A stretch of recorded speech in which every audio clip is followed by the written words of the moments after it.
Good morning. I'm Xina Eiland. I'm excited to be here today for this DC Retail Summit. This is an exciting discussion we're going to have about minority business development in the district. I have some amazing guests here, and I will introduce each one of them. And I just want you to know I'm Xina Eiland. I'm with X+PR. And also, I'm a co-host of Get Found, Get Funded podcast. X+PR is a PR agency right here in the DMV area. So I'm excited to get started and start talking to each and one of our panelists. Today we have Connie E. Evans. She is the President and Chief Executive Officer of the Association of Enterprise of Opportunity. Next, we have Mary Blackford, the founder of Market 7 DC, and also she's the recent winner of an Essence Pine Sol contest that just happened. I'm gonna make sure I'm gonna plug that in over the summer, so congratulations, Mary. Ben de Guzman is the director of the Mayor's Office on Asian and Pacific Islander Affairs. And also we have Erinn Tucker. She is the PhD Director of Global Hospitality Leadership Master's Program at Georgetown University and the co-founder of DMV Black Restaurant Week. Welcome, everyone.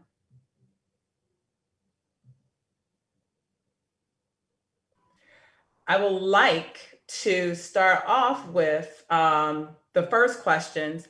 And as we go along, you can describe your background, what you're doing, as we go along, because I'm not going to read each and everyone's bio. You can go on the website to read it. And but I'll have each speaker, they'll give a quick introduction as they answer each question. What impact does the data show on minority-owned businesses over the last 6 months in DC and our surrounding region? And let's start first with Connie.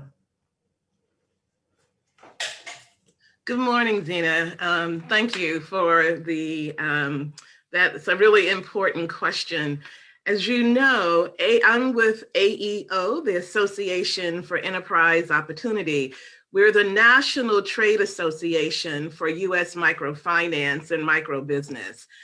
Part of what we do is provide research on the Main Street and micro businesses. And part of that research shows that businesses in the district, in the area, in fact, across the country, particularly Black and minority-owned businesses, have been really hard hit, particularly those businesses in the service area.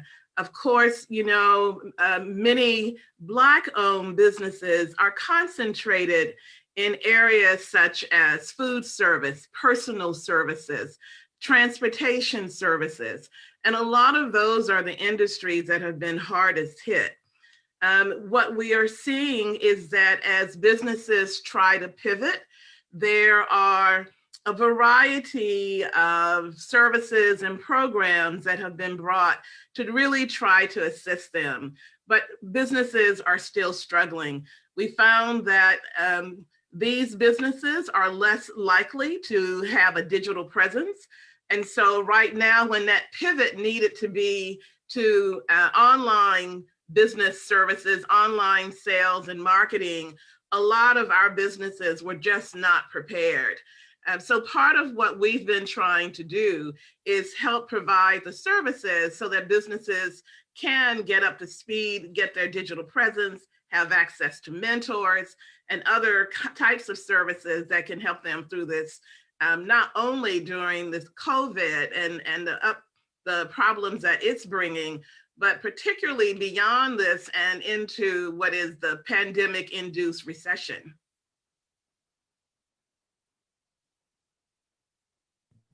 I want to add on to that. I understand from the Stanford study that 42%, that we're going to lose about 42% of Black-owned businesses in this country. Is that correct?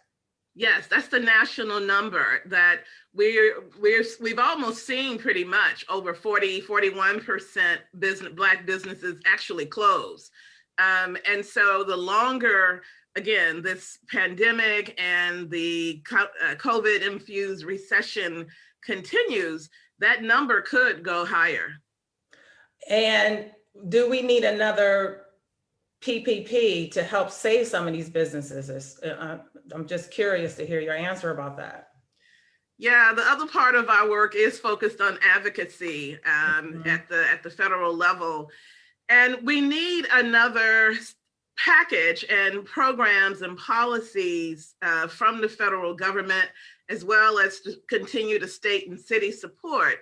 But it needs to be very different than the PPP, at least the way the PPP was originally conceived and administered. Our organization, among others across the country, and many of the associations in our industry across, all located in DC area, we advocated for incredible changes to the PPP.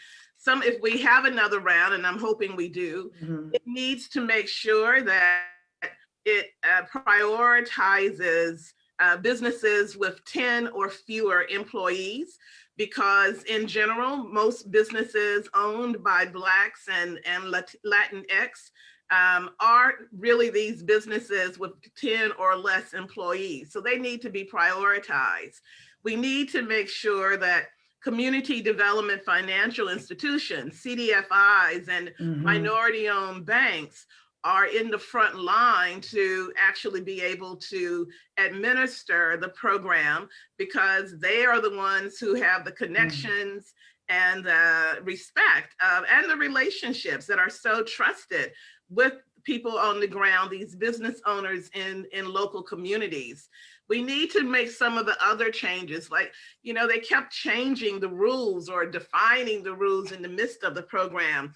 And so we need to make sure that information is clear, that the rules are fair, and that they are designed to support what is actually in the CARES Act. One last thing I'll mention, AEO helped to form a new coalition called the Page 30 Coalition. It's named because of page 30 of the CARES Act, of which the PPP program was born, clearly states that it is the intention of that legislation to help women, minorities, veterans, rural communities, et cetera, disadvantaged business owners. And clearly it did not do that. And so the Page 30 Coalition was formed to bring constant and perpetual advocacy for living up to what the original legislation was intended to do. So we invite your listeners, my fellow panelists, to go to page30coalition.org and please join us in this ongoing struggle to get fairness in how we help support businesses in our communities that are just essential for all of our local communities. Wow, I didn't even know about page 30. So yes, we all must jump in. I know there's a fight on the Hill right now, and I know the Urban League, I know Mark Morial is involved in it. I know a number of organizations are involved. So I'm glad to know that your organization is involved in that fight to give more minority-owned businesses money, because we may, like you said, we're going to lose more if this continues on. So thank you for adding that information, because that I know I didn't know about page 30. So I think that's important. Mary, I'm gonna turn to you. Would you like to add a little bit about what's going on, specifically in the district, and tell a little bit about Market 7 and what you're doing and how this all relates to you? Yeah, good morning, everyone. My name is Mary Blackford. I'm the founder of Market 7, and Market 7 is a community marketplace that features Black-owned businesses here in the district in Ward 7 for the purpose of alleviating food and retail deserts that exist east of the river, particularly in Ward 7. We are a group, umbrella of 60 Black-owned businesses that have provided alternative marketplaces that include food, lifestyle products, and home essentials in Ward 7. And we are now opening a 7,000 square foot food hall to combat a lot of those issues regarding food alleviation of food deserts in Ward 7, and that's slated to open in 2021. So for more information, please follow us at Market 7 DC, Twitter and Instagram, or you can reach out to us, info@market7dc.com. In terms of this question, one thing that was really interesting to learn about was how many Black businesses actually exist in the District of Columbia. Nearly 30% of the businesses that are here in Washington are Black owned. But we see a large gap in terms of the earnings and the revenues that are coming in from those businesses versus our white counterparts.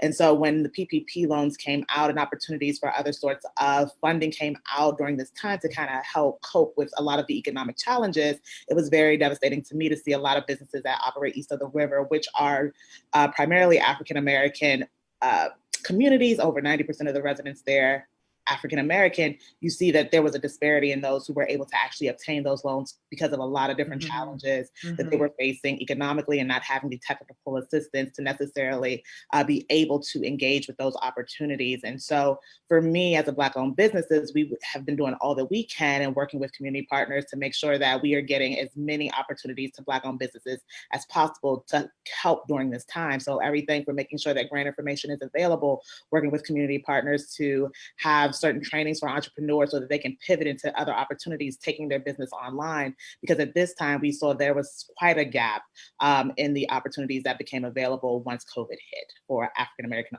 entrepreneurs, Black-owned businesses that existed east of the river. I'm going to bring Connie back into this discussion for 1 second. So Connie, unmute your mic. So that's great that you are doing a lot of this work to help some of the Black-owned businesses who have been hit hard. And the reason why I'm bringing Connie back in, PayPal actually, and then you actually went after grant money as well. And you actually won, Mary. But PayPal, as I know, they specifically try to lax some of the rules that you heard with the PPP. Some of these large corporations came out with grants to fill in those gaps. I would like both of you to talk a little bit more about that and how can, some of these businesses go after these type of grants. So Connie, I'm gonna start with you first, and then I'm gonna have Mary jump in because I know PayPal tapped you, and can you talk a little bit about that and why we need to go after more of these grants so we can fill in the gaps just in case, because a lot of Black-owned businesses, they couldn't qualify for these PPP loans because they weren't, like you said, they weren't ready, or it was the fact that they just didn't qualify for various reasons. Yeah, you're absolutely right. And so it was really great to see a number of corporations step up to the plate to try to provide services. We entered a partnership with PayPal, AEO and PayPal built a partnership that provided $10 million in grants to Black-owned businesses across the nation. Grant amount awards were up to $10,000, and business owners were able to put in whatever it is they felt they needed up to $10,000. So it wasn't just one fixed amount. It was, what do you need? Ask for that, again, capped at $10,000. We were able to award, I think the exact number is 1,157 Black-owned businesses across the country. But Xina, I have to tell you, it was great, but it was the tip of the iceberg, right? We were oversubscribed by $200 million. So in terms of looking at what the demand that Black business owners, really are in need, we still have a long way to go. The good news about PayPal, it wasn't just a cash hit, although cash is king or queen, depending on how you think about it, it's key. But the business support services are also key and important. And so part of what we are doing now with PayPal in partnership is putting together an array of business support services that will be available soon to not only those who actually won the grants, which are key, because we want to make sure that they have the support to be able to use that money well and to be able to continue to be able to sustain their businesses. But we also will provide these business support services to a lot of the others who were not able to qualify for grants money, or just because, again, we were oversubscribed. And so even those who were not eligible or who were not able to get an award, they will be able to receive services that can help support their ongoing business development and try to, again, kind of stay afloat and strengthen their businesses. So we're excited about that. The PayPal partnership was amazing, but there are others that AEO are facilitating and helping others to find grants. So I invite your viewers and listeners to sign up on the AEO website, which is aeoworks.org, because they can find out about these opportunities. We just announced one from Fifth Third Bank earlier this week. We are working with Facebook to have another, I think it's a $100 million program, grant program for Black-owned businesses that they have announced. We offered one with Kellogg Foundation. And there will be another one that I'm not able to say the name yet, I don't think, but it's launching, I think, this week. And so we invite your listeners and viewers to sign up for this kind of information on the AEO website. They are limited and dictated by the funder on eligibility and location. So some may be, restricted based on the donor's geographical footprint. But again, some are national. So you just have to keep looking and keep coming back and paying attention. But we need more. It's still, again, we saw this an amazing need for grants. Although loans are going to be necessary at some point, most of these businesses right now can't take on debt. Right. So being able to receive a grant is really key to helping them stabilize in order to, again, in some cases, pivot, restart, and move forward. I want to bring Ben into this discussion from the mayor's office. And one of my burning questions right now is, what can state and local leaders do to ensure programs and grants and services are designed to reach minority business owners? And also, I would like for you to address, what you're doing out of your office. Yeah, thank you. Thank you for having me. A couple of things. One is, I do think advocacy is really important, right? So it's been mentioned here. I will say that, one of the things that the mayor has been trying to fight for is equity, right? When the CARES Act was introduced, we were treated as a territory and not as a full state. Right now, my constituency includes Guam and American Samoa and some of those territories. And so there's this weird kind of, identity complex as we think about like being treated like a territory when in fact we should be the 51st state. Right. So I think it's important for us to make sure that we are treated, equitably in terms of policy. The other thing is just in response to your second question, our office has really been, and it connects to the other part of your question too, because I think that it's important right now for businesses to be reached out to and shepherded through the process of gaining access to these relief and resource initiatives, literally in the languages that they speak. Right. So, so for us, our office maintains multilingual capacity in Chinese, Vietnamese, and Korean. These are the three languages in the district that are spoken by the largest portion of residents with limited English proficiency. right? So literally no one would be speaking to them. No one would be helping them, make sure that they're able to get access to the micro grants that we're talking about here, or the loans, or the other forms of relief. So our office has been proactively reaching out to them. We used to do it in person, right? Like we drive out to the takeout, we drive out to the nail salon. But instead we've been phone banking, we've been doing electronic outreach. That's interesting. But again, in Chinese, in Korean, in Vietnamese. But I would say the other piece of this also is that we are also being asked to respond to the unconscionable rise in harassment and discrimination that Asian Americans have been facing due to the kind of ridiculous rhetoric that has propagated around, around the coronavirus and who's responsible, and literally. So you're fighting two fights right now. You're fighting at least issue that right.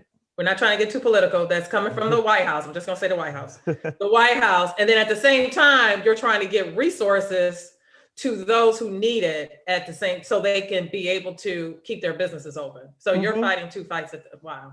Yeah, like I've had staff that have been harassed multiple times in the street because they're Asian. And so we've been working with, our businesses to keep track of those incidents. We've been working with the MPD. And so it's just been another thing that we've been called upon to do. So you're getting out there, you're trying to let, people know what grants you're providing. And I'm curious to know, Mary, I'm gonna go back to Mary for a hot second. How did you find out about the Essence grant? Because you see that the district they're getting out there, they're letting people know, but when you're applying for national grants like what you did, Mary, how we're supposed to find out about it? Yeah, so I am on every single listserv for every single grant opportunity that ever exists in the world. So when you are a small business, money is so key to getting done your work. And so I believe it was an email chain from Beacon, and Beacon works with women-owned businesses here. And so it was just on a list of grant opportunities, and I said, I'm gonna go for it. And thank you for being a part of Beacon, by the way, one of the founding board members. Oh, nice. I just went for it, and I said, and the application was actually quite simple. Just a business plan, and we had to shoot a video about kind of our work and what we do, and we shoot everything we do anyway. So I have a videographer, and we always film and archive everything. And so it was quite the opportunity, and we were proud that we did it. And I always tell entrepreneurs, go for everything, big or small. So even if it seems like, it's so far out of reach, like this was a national competition, over 600 people applied. They were looking for one Black-owned, woman-led business in America, and just little old us from Ward 7, we took home the prize. And little old us, tell how much you won, little old 7. So Essence started off with a $100,000 grand prize and a business coach that would also help us over the course of the next year. In essence, given everything that was going on, felt so moved to do even more and have a larger footprint. They packed on another $50,000. So the grand prize was $150,000 to Market 7 and our work, which will go straight into our food hall and making sure that we have the construction space done for the businesses that will be moving into that space, which will include a small community grocer and several food incubations and stalls that represents foods from all across the African diaspora, so Africa, the Caribbean, and the Americas. Congratulations, that is wonderful. Erinn? So I didn't forget about you. I know you're like, when's she gonna come to me? When's she coming? But see, I saved the best for the last, and see, you can, sort of summarize everything what people are talking about because of your master's program at the University, excuse me, I have to say University of Michigan. That's my fault because I went there. Georgetown University, and you're also the co-founder of DMV Black Restaurant Week. So I want you to be able to speak on that because that's very key and very important. Thank you so much, Xina, and thank you to the organizers of the DC Retail Summit for just having this. And thank you to all of the ones you don't necessarily see that are behind the scenes that make it happen. Why that's important is because if you are a small business owner listening right now, if you are not practicing collaboration and cooperative economics, you are not going to sustain yourself. Yeah. It is exceptionally important. I am 1/3 of the co-founders of DMV Black Restaurant Week. My business partners, Farrar Tate, affectionately known as Chef Tate, as well as Andra A.J. Johnson. So we are boots on the ground, 365 days in the year. We're here with the businesses. Just to pull kind of everything together, absolutely. I mean, looking at the data between the U.S. Chamber saying that 2/3 of minority businesses are concerned about permanently closing. Brookings Institute, if you need even more data, even mentions that minority-owned businesses receive 1/3 less capital. What we're seeing though, with especially our partners and our restaurants and our caterers within within DC and the DMV region, is that at the micro level, minority businesses are actually seeing themselves not having to pivot. There are areas of opportunity that we're seeing with neighborhood businesses. If a restaurant is located in a business heavy area, yes, you probably aren't doing so well. March and April, of course, was tough for everybody, but because the business community reacted within this area to COVID-19 policies and procedures, by the time May came back around, and also the additional layer of buying local, the additional layer of Black Lives Matter, the additional layer of supporting our businesses in the area, what has happened is that the neighborhood businesses have actually started to increase their business. And what we found, which I think goes really along with some things that Connie said, is the fact, as well as Mary in the areas of the resources that these small businesses just don't have them. So if you're a local restaurant, you need to be able to have some sort of mobile ordering system, because people were at home, they want to support local businesses, and just having that avenue. So we partnered with Restaurant Blueprint and actually conducted a workshop with Waykiff with that. And so to kind of talk about and be able to show those platforms. So that has happened. The other thing is that DMV Black Restaurant Week's mission is to support and sustain Black-owned food service businesses. So not just restaurants, but also caterers in this ecosystem, while also being able to provide an authentic experience to the customer. So while we are in our name a week, we are boots on the ground doing work throughout the year. And so with that, really being engaged in local partnerships and collaboration is exceptionally important for what we do. So whether it's Destination DC, Restaurant Association of Metropolitan Washington, Mayor's Office, Councilman McDuffie, we are there. And then last point, as you kind of move into more questions in more areas, is the fact that if you're a small business owner right now, you need to understand how your business fits into the larger ecosystem. The key to Market 7, shout out to Mary, I'm so happy to see her. Farrar Tate, like this is a long-term relationship that goes way before me coming around, is the fact that she's able to articulate that this is just not about opening your business and baking cookies. This is about the revitalization of an area. What is your business doing that is part of a larger discussion of workforce development? What are you doing that is more community-based, so that you can show that it's just not you're running your business, but you're part of a larger organization. So our power of collaboration, which is our theme for 2021, is being able to help businesses with that. That's great. First of all, I'm going to go back to Ben. First of all, when is Restaurant Week? Absolutely. Our 3rd annual DMV Black Restaurant Week is November 8th. Through the 15th, 2020. We are always in November, and we are back this year. Awesome, that's great. So make sure you support, remember those dates. I also heard it was this week too, am I correct? I don't know where I heard that from, but I just want to make sure. Well, we are in support of any organizations that are there to support Black-owned businesses. Okay. It just happened that there was a company out of Houston that came into the marketplace that wanted to do something, and we wish them well. But they're not local and here and really engaged. It's kind of you come in, you do your thing, and then you leave out. And what we do is that we're here working, collaborating with organizations 365.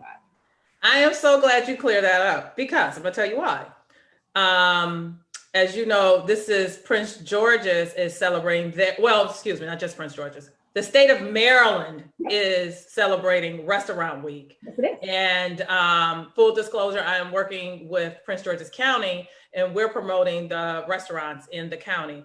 So one of the reasons why I'm asking you, because it came up, we heard that it was Black Restaurant Week, and I remember it, I looked it up, and it said November. So I was like, where are the mixed messages? So it's good to know that this is not a DC initiative, so please remember that, but still please support our Black restaurants, but it's not that this is not your initiative. So I'm glad you're clearing that up now. I appreciate that.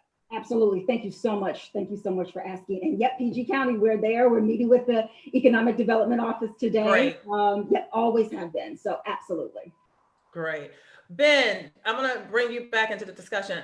What are you doing for some of the restaurants in the districts that are owned by Asians, by Asian Americans? Yeah, well, first of all, I wanted to say that Black Restaurant Week, as the fact that there are two in the area, has given me at least an opportunity to support restaurants twice. Okay. So literally yesterday we went to the other one that's been happening, but I'm looking forward to going out again in November and anytime in between, right? So thank you, Ben. I will say too, actually, one more plug. I support on a weekly subscription basis Foodini, which is a refugee-owned initiative that supports African refugee businesses, Southeast Asian-owned refugee businesses in the restaurant space, in the food delivery space. So, so pivoting that's awesome. Yes. So pivoting over to your question then. Yeah. So Asian-owned businesses are disproportionately in the food and service industries, right? And so for us, they've really been the canary in the coal mine. So people were talking about, the impacts of all of the COVID-19 stuff in March after we all went, indoors. We've been hearing from our restaurants as early as February. In fact, in January, when Lunar New Year happened, the planners were beginning to wonder whether they should postpone their cancel the Lunar New Year annual parade that the mayor and the city council members all go to.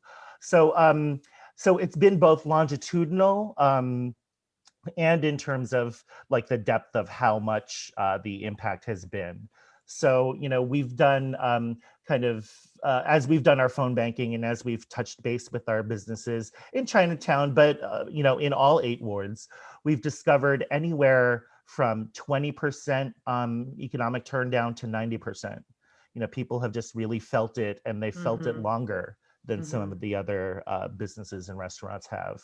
So I would just close by saying that despite that, many of our other business owners and our restaurateurs have stepped up to provide services for for medical providers, for people that are on the front lines and serving people that are affected by COVID-19. Okay. Right. So, we have restaurateurs in Shaw that are providing food for folks at Howard Medical Center.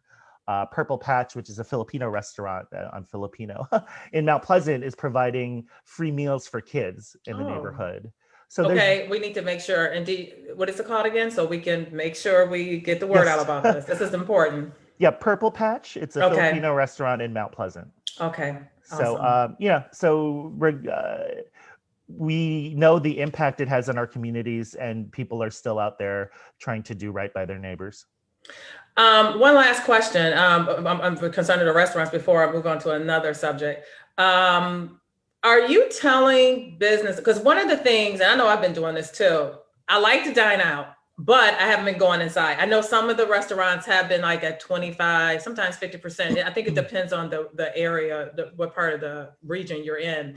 Are you telling some of them who are providing outdoor outdoor dining, what can they do to continue this on? Because it's getting cold. Right. So what can they do if they don't have the capability of putting out heat lamps and, so people can sit outside and eat and still try to enjoy as much as they can, dining out? What are you telling them to do to try to continue to sustain themselves? Well, this is great timing for that question. We just announced the opening of our Streetery's winter grant program. So we're providing support for businesses to winterize, right? So Okay. whether it's getting, tents or heaters and that sort of thing. So all of that is through DEMPED and some of our agencies. So you can kind of find out how to get access to those dollars to support, that effort, online. Okay, great. Thank you. Erinn, do you have any suggestions? Absolutely. I think that contact some local suppliers and see how you can take your patios and add in heating lamps. And, you can have heated tents. You can have specific flooring that you can put in. There's kind of a variety of ways. Back in my event planning days that we used to do, we used to have full holiday parties outside on patios. So get a little creative. Contact, work with them, talk with each other, create that collaboration with some suppliers and keep your business going. One thing I am hearing about the heat lamps, I just heard this because I live in Virginia, that some of the restaurants I go to and I dine outside, and I have, I'm friends with a lot of the people. They told me that the heat lamps, they are selling out. And they're also getting more expensive because they recognize the demand. So if you own a restaurant, you're listening right now and you're thinking about getting a heat lamp, you better do it now. Right. Do it today. Yeah. Am I correct here? Okay. Get to getting. Get to getting. So because people are catching on and they want to continue to keep people coming out. I will be killed because I have to ask some of the other questions, and I know I've been going off on some other things. But has the fight to combat COVID-19 and the shift in available dollars equipped minority-owned business in gaining capital once difficult to acquire? Which to me, most of you have all said. What are your thoughts on that question? I'm gonna start with Connie. I'm sorry, Xina, could you repeat the question? Has the fight to combat COVID-19 and the shift in available dollars equipped minority-owned businesses in gaining capital once difficult to acquire? So do you think that, COVID-19, which we all know has basically changed the whole landscape, what are your thoughts on that? And I know you've already mentioned a lot of grants and some opportunities out there, but has this shift the available dollars available? So do you think this is more of an opportunity for them to be able to get more dollars, or do you think it's been less? And I think, I don't want to put words in your mouth, but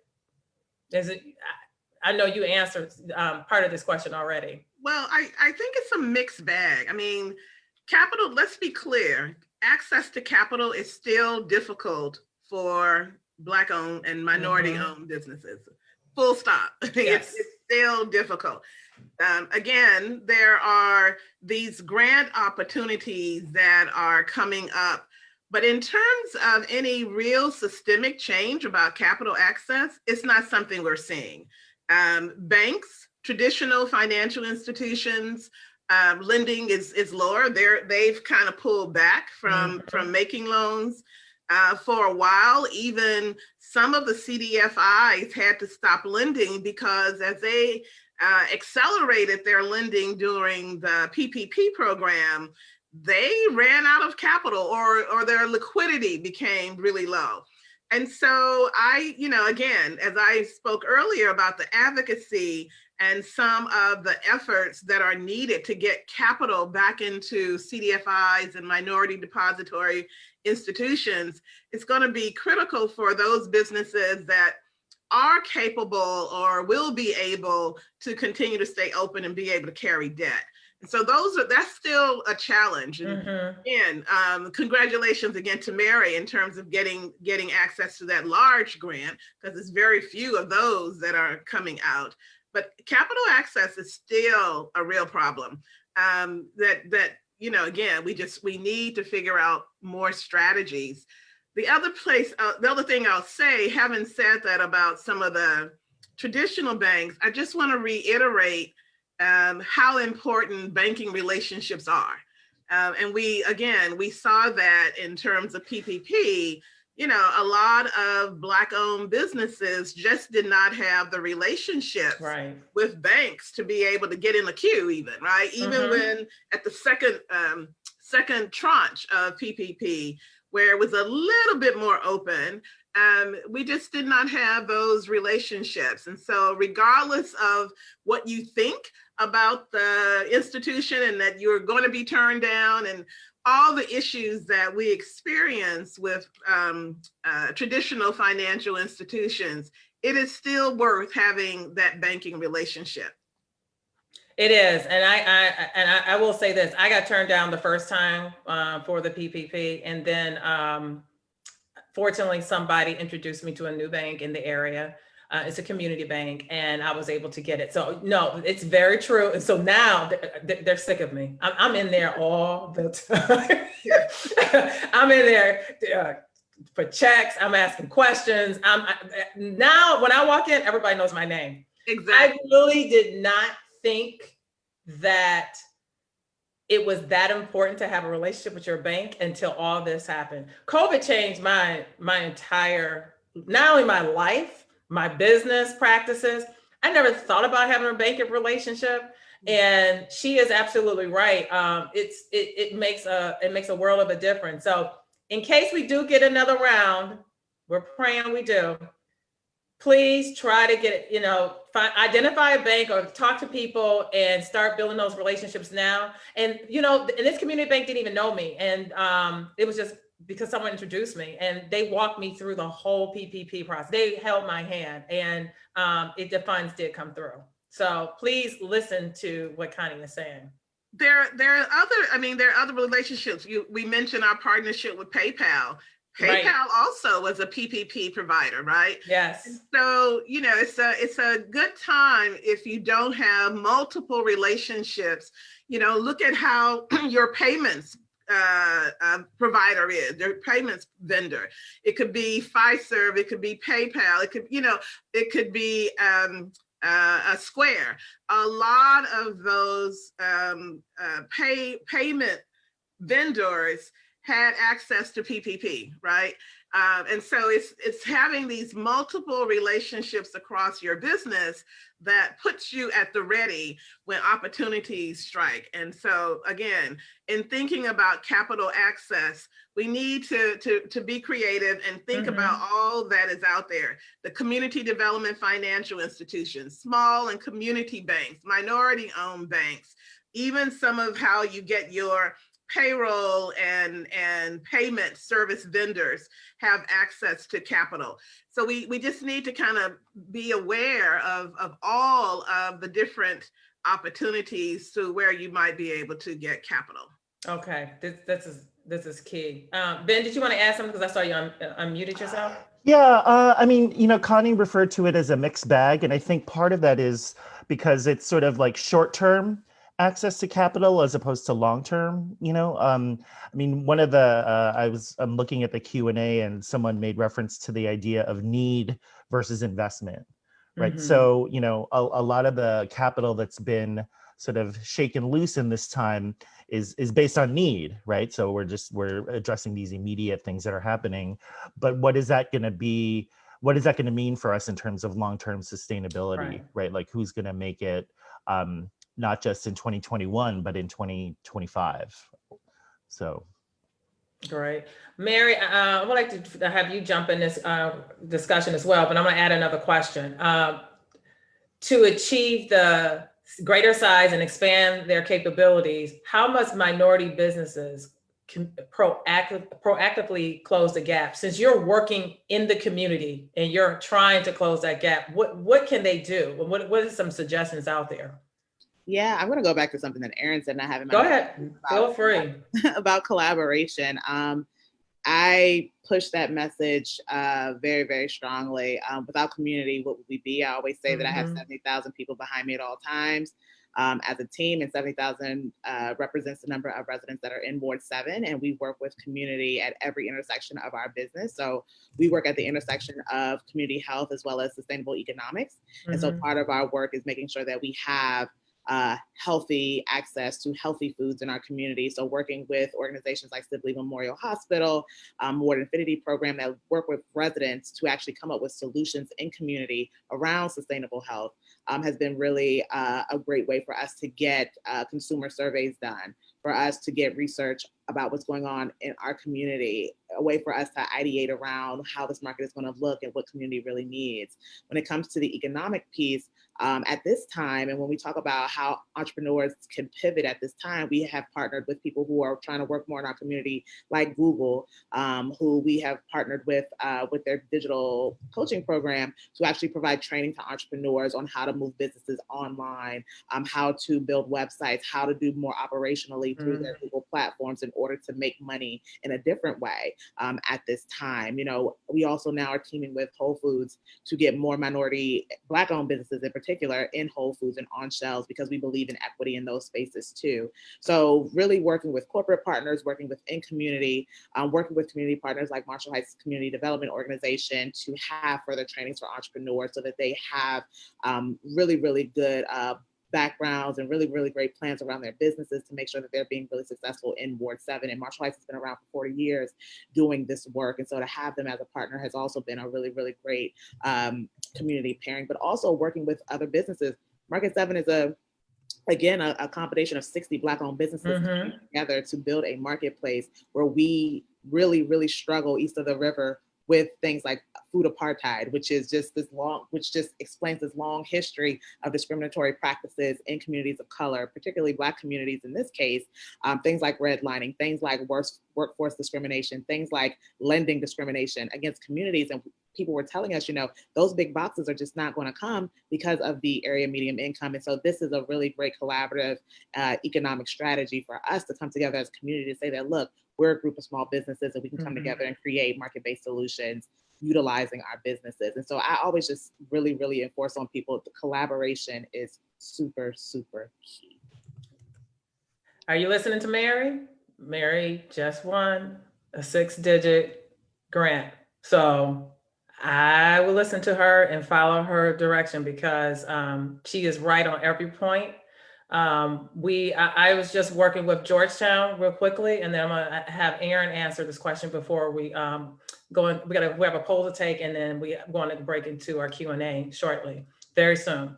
I was working with Georgetown New Strategies Program. It's their business program for nonprofits, and they're telling everyone to make sure to have your websites up, have it correct. They're asking people to use social media to leverage, to fundraise.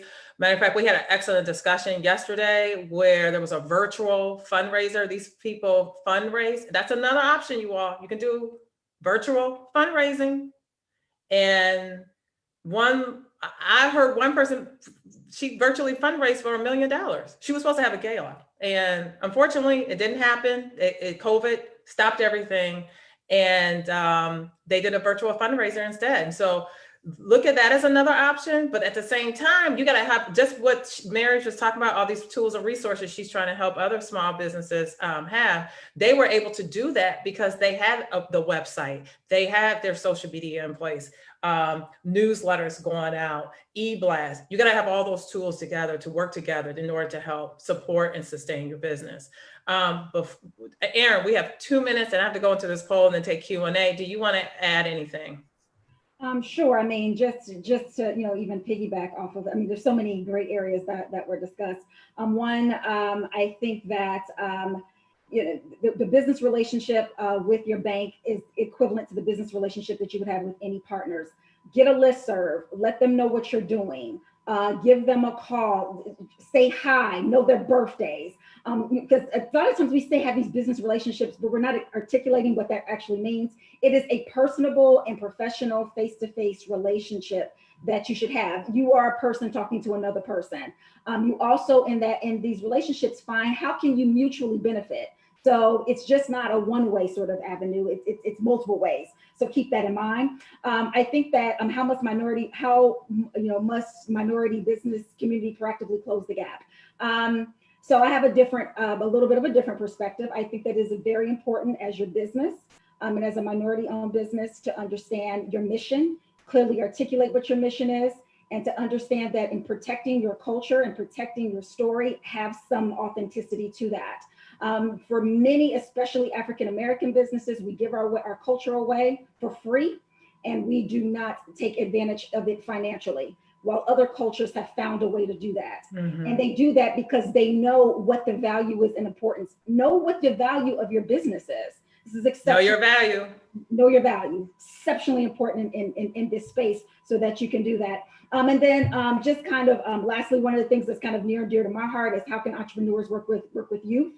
You know, with DMV Black Restaurant Week, I mean, you see our partners on there, but we partner with nonprofits, Washington Former Charities, Swaliga Foundation. We're working with Dreaming Out Loud in the urban farming space, Marshall Heights Community Development Organization. It is the DC Public Schools and their Hospitality Academy. We really just really tap in and not just have a collaboration and a partner, but throughout the year, we are doing mutually beneficial programming and support of each other. And as a small business, you should think about that and definitely do that as well. These are all great points.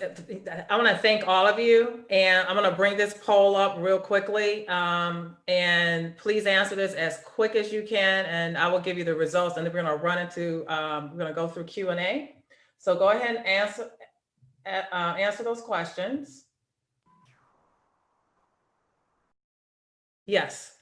The first question is, do you promote your business as minority owned?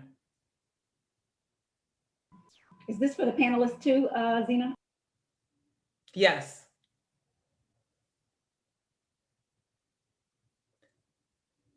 And the second question is, does your business use minority owned vendors? And I am just waiting to get the results. And while I'm waiting to get the results, I have to say this real quickly. Thank you to our presenters, Washington, D.C. Economic Partnership, Think Local First D.C., the Deputy Mayor for Planning and Economic Development, and Mayor Muriel Bowser. Thank you so much for sponsoring this important panel. All right, we got the results. Do you promote your business as minority owned? 48% said yes. 28% said no, and 24% not available. Okay, I wonder why. We'll get into that later. Does your business use minority owned vendors? I love it. Yes, 80%, 81%. No, 7%. And I don't know, 11%. So thank you for sharing those poll results, taking the poll, and this has all been very interesting. So we're gonna get ready to go into the questions. I understand there's a lot of questions in our chat. Unfortunately, Connie has to leave shortly, so I guess I better first try to get her to answer some of these questions. How much time do you have, Connie? So I'll know again. About 5 minutes. Okay, great. I'm just gonna start from the top, and I'll try to, if I see any questions for you, Connie, I'll try to get through them. The first one is, I have found that some of the grants are either for brick and mortar. This is an important question, to be honest with you. Are brick and mortar businesses or those with 3 or more employees? Are there any grants available for single-owned non-brick businesses? Can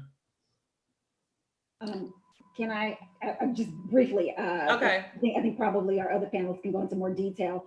The reality is that many grants are. You have to read what the criteria of the grant is, but there are many grants that are not brick and mortar. We've even been recipients. DMV Black Restaurant Week have been recipients of corporate grants based off of just the fact that we have our paperwork in order. So just kind of keep that in mind. The other thing is the fact that the employees. What you have to do is, and this is a realization for a lot of small businesses, is that now, especially service businesses, we contract a lot of what we would consider our employees, we contract them.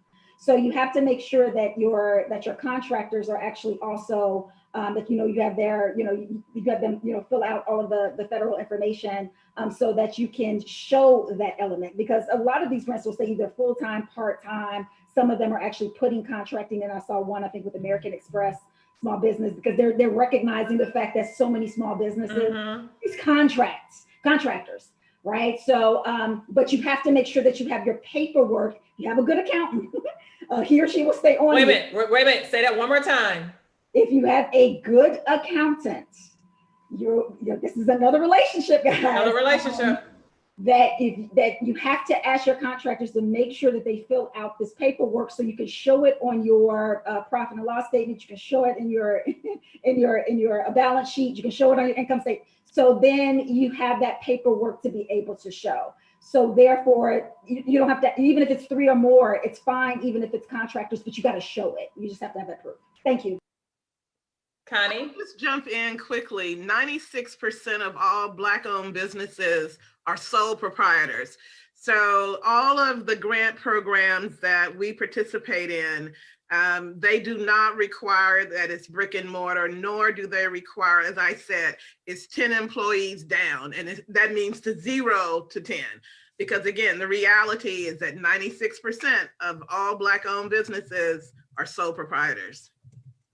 Excellent. And Connie, I have another question for you. How does your organization partner with SBA SCORE, especially with regard to mentoring and workshops, both which are free?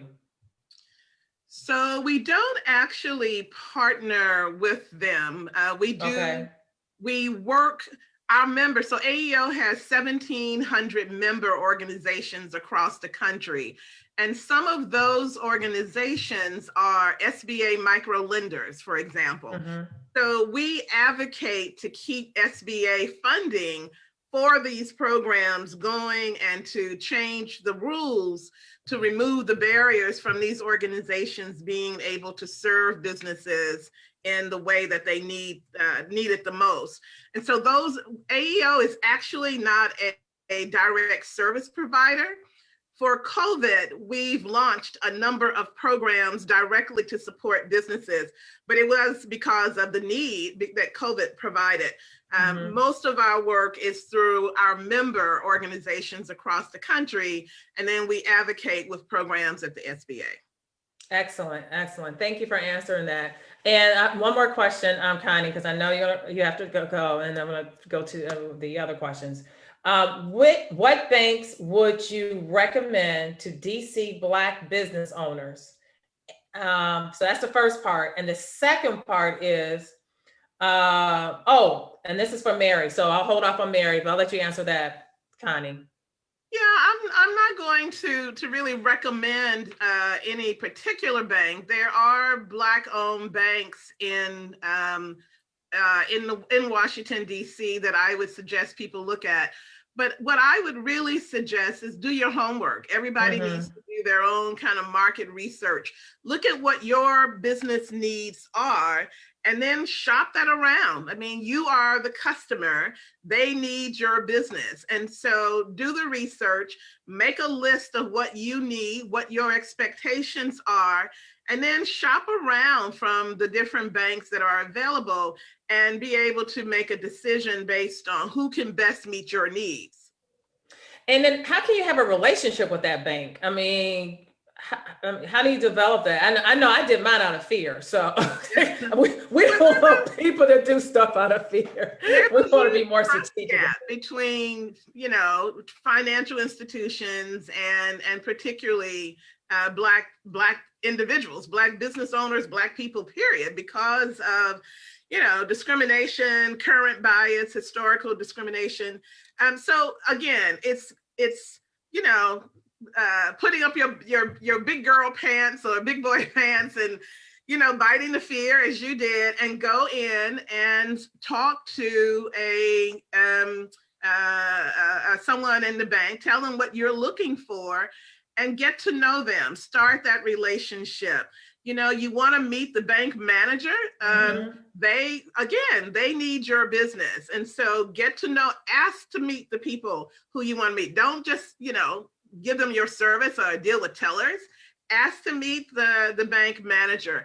Ask to meet and talk to people who are responsible for credit applications and ask them questions. Be prepared, be able to ask them questions. Tell them about your business. Help them understand what it is you do in your business, where your business is now in terms of its financial health, and what your plans are, and get them to talk to you about the different types of services. We have to remember banks provide a variety of services, not just checking and savings accounts, not just credit, but other services. And so get them to tell you about the other services that they could provide, even if you're not ready or not eligible right now for a loan. There are other services that help strengthen and begin to have that kind of relationship. Great. Thank you again. I'm so sorry I have to jump off. All right. Bye-bye, Appreciate everyone. you. Okay, so we're going to go on to some other questions. Those of you who have listservs, and I know, Mary, you mentioned that, can you share which ones? And anybody else can jump on this question as well besides Mary. Oh, there you go. Yeah. Go ahead, Mary, start again. Yeah. So again, just making sure, I'm gonna echo Erinn about having relationships and making sure one part of those relationships is signing up for everybody's listserv. So the local community CDFIs, community development financial institutions, so like WakeIF, City First, those guys, LEDC, so Latino Economic Development Center, signing up for all their listservs because they'll send out really good information about when funding is available. And this is a funding that they provide, but then also they'll send out about other grants that are available for small businesses. Marshall Heights Community Development Organization, that's in Ward 7. If you're in Ward 7, they send out so many opportunities with grants in terms of things that are coming from the government, as well as community level grants and things like that. Beacon, of course. I would also sign up for all the local nonprofits, people who are doing community-based work. A lot of the times they'll send out information about grants that are available as well. Those are just a few on the top of my head. If you reach out to me, info@market7dc.com, I can share some more of the listservs that I'm a part of. Project 1863 as well. Oh yeah, that is doing some really, really great work around minority businesses and getting funding for minorities here in the district and nationwide. They also send out a listserv that has a lot of opportunities within their listserv as well. So again, if you reach out to me, I'm sure I can find some more, but those are just a few that come to the top of mind that always send out grant information and what grants are available, particularly here in the district. Awesome. Any other suggestions? Yeah. Definitely. I mean, everything that Mary said, we're on. Okay. I'll also include, and I'm not sure if Mary may have said this, WakeIF. WakeIF is also another listserv. Also with us, we build our own listserv. You can sign up right now for any for restaurants, but also for your information. Going to our website at dmvbrw.com or follow us at dmvbrw.com. We push out everything. If the mayor's office of nightlife has something, we're pushing it out. If RAMW has something that's relevant for our group, we're pushing it out on our listserv. So the listserv is so critically important. It is. And so please, sign up for, with us as well. And then of course, letting your restaurant or chef, please come and visit our website, sign up right now. Yeah. We have a listserv that comes out every 2 weeks. So it's not terribly, taxing on your bandwidth, but it includes some of this information as well as some of the other programs that we do. But you can contact our office at oapia@dc.gov and ask about our newsletter, and we can sign you up. Great, and I hope someone can put that in the chat so we can have that information available. Ben, on that note, would you elaborate on the partnership your agency has with DCRA, the SBRC team? That's the first part of the question. Yeah, so we've had a historical relationship with DCRA, where we provide translation services for them. So some of the key information resources that they put out, infographics, releases, that sort of thing, we make sure that we translate into some of the key languages. We've had relationships where we've connected the director of DCRA with editorial boards of some of the ethnic newspapers so that they can, so that he can talk to them and, speak more directly about the opportunities that are available at DCRA for our constituents who are reading those newspapers. That's been kind of the relationship over the years. Awesome. And then the second part of the question is, are there any efforts to provide free workshops for small micro businesses in tightening internal infrastructure, as well as preparing companies for grant funding consideration? We have done things like that in the past where we've brought together, small business owners to have very specific kinds of conversations to address kind of specific concerns. I think as we continue to go through this, public health emergency status, we're trying to figure out, especially as we go into the new fiscal year, like what is our outreach going to look like? Mm-hmm. We've pivoted from doing the kind of in-person outreach. How many Zoom webinars can our community handle, right? Like how many phone banks are we going to be able to do? And are there other ways for us to, to reach out to our folks in ways that align with the current guidance regarding, public health? Excellent, excellent. Somebody else asked, how are the business improvement districts assisting minority business? That might be a Ben question, maybe. It sounds like it might be you. Well, I think the easy answer is it depends. Okay. No, I would say that they, well, from our perspective, to the extent that our businesses are, across all 8 wards, but sometimes they may have a more prominent footprint in one district or another, so our relationship, with this bid might look different than that bid. So some of them ask us for better resources in terms of reaching out to our non-English speaking business owners. And so it's really being responsive to the bid and kind of who they're serving and kind of the contours of the community there. Mm-hmm. One that stands out to me, and I'm just going to mention it to you briefly, and I'm going to move on to the next question, is the Rhode Island bid. I've worked with them before, and they've done a great job. Yeah. Okay, can someone speak on the lack or dearth of minority farmers market and vendor scene in DC, particularly particularly areas such as Eastern Market, Adams Morgan, U Street, downtown, etc.?